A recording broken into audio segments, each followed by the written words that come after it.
Hello everybody, my name is TRG and today we're gonna look at Frozen State by Phlox Studios, which is a sort of survival-ish game in the cold era or something like that. And I'm gonna go ahead and say that I don't really enjoy this game. I don't think it's a terrible game, but it's certainly lacking. So let's actually continue our game. The story of this game is that there's apparently aliens sort of artifacts showing up on Earth, and they started turning everyone into zombies and monstrosities and whatnot. And apparently people discovered that during winter these mutations slow down, and people made a permanent sort of ice age. And now you're trying to survive. And this is Frozen State. So here we are, we have one of the three characters. I didn't really notice a lot of difference between like at the start of the game. The difference between characters, mostly because I haven't survived a single day in this game. And let me tell you my issues with this game. It runs okay, the graphics aren't anything revolutionary, but it doesn't quite run okay. First issue is the character movement. I like that it reacts to where the character is moving. It's sort of realistic, but it's really sluggish. You have these attacks that are super delayed. You can also press space to dodge enemy attacks. And the combat overall is very poor, in my opinion. The biggest problem is that I actually had an enemy that was quite big. I dodged his attack, but he still somehow managed to slash me over like a meter of a distance. So the hitboxes aren't great, I would say. So you can walk around, you can search through containers, and I think the biggest problem is that this game does not have any tutorial. There's a few hints at the start, but that's all. There's also, here we have the inventory management. You can take things in and out from containers. It's a little clunky, I would say, but it's not that terrible like the management of here. You can also ask for hints, but they do not help a lot.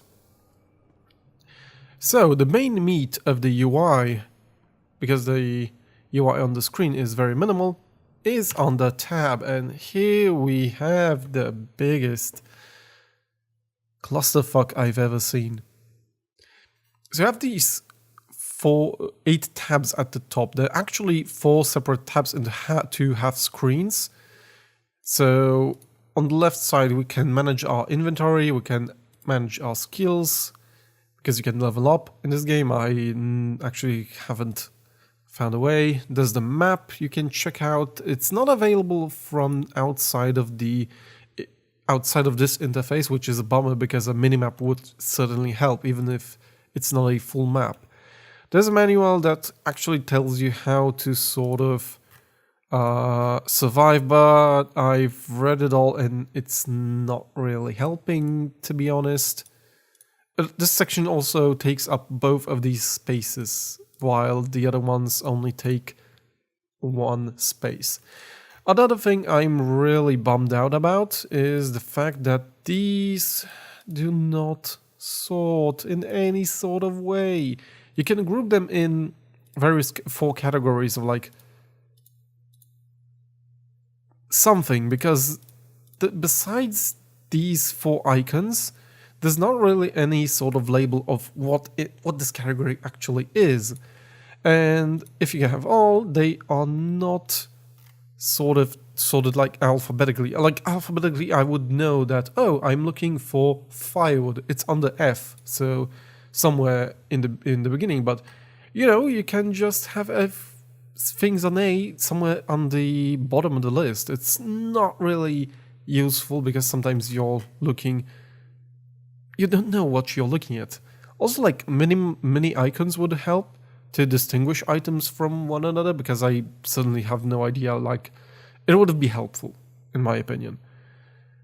But the equipping is pretty okay. You can activate, deactivate items, this sort of is okay-ish. It doesn't really tell, the problem is that once you equip something, you cannot click it to know its stats. You have to find it in the left side of the inventory.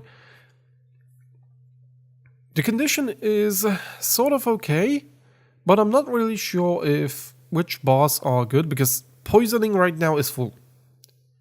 And I don't think I am poisoned. So maybe this should have been empty or something. It's not too intuitive. There's also a problem once you get a certain condition. They show up over here, but they are not showing up in this sort of menu, which ends up, for example, I had 3 droplets of water, which I didn't know meant bleeding. They could have been, I don't know, I could have been dehydrated or something, but the game doesn't tell you. Its difficulty isn't in the survival, it's fighting the UI. That's why I don't really like that. Also, for example, there was an icon that showed a stomach, which I still have no idea what it caused, but it caused me to lose life. And even if I wasn't hungry or anything, I might have been that might have been poison, but I don't know. The game doesn't tell you in any sort of way. For example, in the Long Dark, the game does tell you. It really doesn't make the game easier for you, because you have to somehow have the things to combat that. Also, the problem is the game doesn't stop when you enter this screen. The problem is the audio stops and you have no idea if an enemy is sneaking behind you. So this is a risk and something that doesn't really make sense to me. Because, I don't know, Dark Souls doesn't mute the sound when you enter the inventory, even though the game still continues on. There's also the crafting menu. It's a little okay. The problem is that it's not too clear. Like, the greener things are the things you can craft, but once you get a lot more things, you kind of forget which one you can craft, which label is the craftable one. You can also always click to see ingredients, which is okay. Crafting is pretty much instantaneous, which isn't too bad. There's a lot of things to craft, maybe a little too much, because there's a lot of times I've had the feeling that only one item is required for one recipe and isn't multi-use in multiple recipes. Its complexity, it's unnecessarily complex, I think. And it's sort of the complete opposite. You can also build, but I really didn't do anything with that yet. It's the exact opposite of what the previous games from Vlog Studios was. Oh god. Oh, Life in Bunker. I remember it was like, it's something bunker. Also, the camera sways like crazy. Oh, now I think I might be dehydrated. That's the first time I see that icon. Unfortunately, I think that's dehydration. That game was fairly easy to get, and I criticized it for having really flat mechanics, but it wasn't too complex and it was actually easy to play. This, on the other hand, is the exact opposite. And now you can leave instances of small maps. This is also, I think, procedurally generated, randomly generated, or whatever you want to call it. So let's move out. Besides our base, the starting base is always the same. And it sort of works like the Fallout 1 and 2 map, which I really like. So let's go over here, and the Explorer. Alright, this is, I think, the sort of our... Yes, this is our car that we need to fix in order to get back at whatever we were doing. Actually, this story didn't sound too good to me. The intro is very boring. It's just an intro where the truck drives and it explains where the monsters came from, but it's nothing spectacular. The storytelling is meh, I would say. And that's not bad in a game that should have been about surviving. So we found, I think, some sort of school. You can use shift to sprint. Unfortunately, that causes enemies to be alerted. With melee enemies, it's fairly easy to fight them because you can swing and dodge at them. So it's fairly easy. This one didn't drop nothing. But once there are two enemies, it starts to get a little more harder. Right, so let's actually open the door. Let's unlock the latch. Some doors are just, you know, like locked behind the latch. Some doors are actually jammed, and you can actually use the axe to... Oh, hello! Oh yeah, and then there are enemies that are sort of spitting at you. It's a lot harder to evade their attacks. And unfortunately, they are the harder enemies, because at the beginning of the game, whoa, you can easily bump into them, and they can poison you, where you don't really have the antidote to counter them. So there are just instances in this game that you can just outright die at the beginning. And this guy has an awful long reach, and I am going to die, I think. Can I lock the door behind him? Will he open the door? I think he's too stupid to open the door. Oh. God. And I survived 0. Oh no, I survived 1 days. Woohoo! Life record! Thankfully, you can reload saved games. So you can try again, thankfully.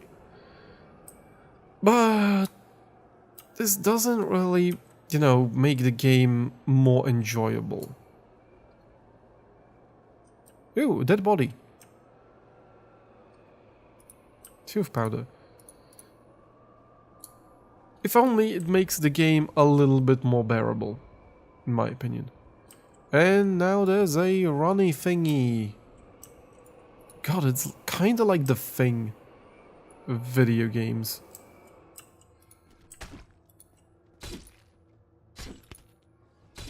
Four, 5. Okay, I think I killed it.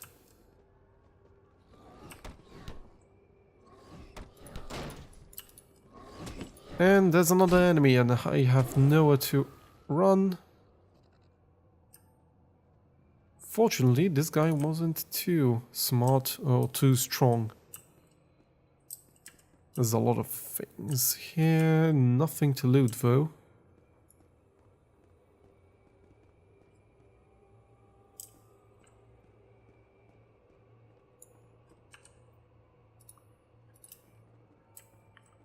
But yeah, overall, I think this... Well, this isn't a bad game. I would say that this game needs... I think this should have been in early access, and it actually should have undergo a major overhaul of the UI.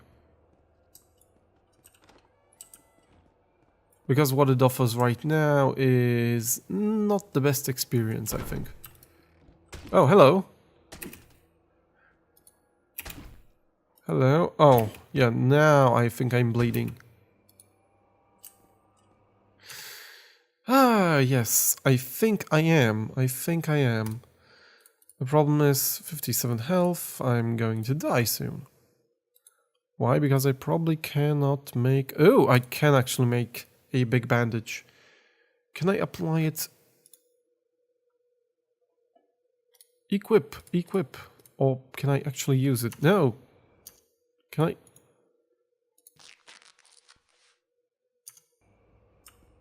There we go. Now we're not bleeding anymore. I think that's the first time in this game that I actually had an option to stop bleeding, because for the most part I just died and bleeded out.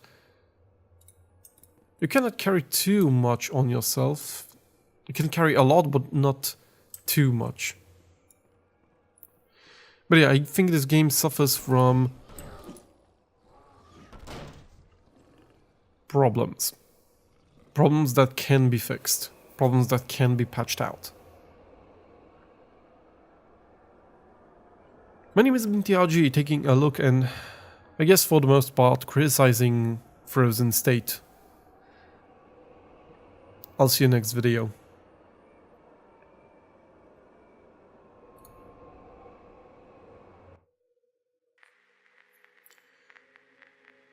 And if you enjoyed this video, leave a like and comment and subscribe. I do more indie reviews, I do some retro reviews, and I do sort of gamey thingies. So check them out. TRG out.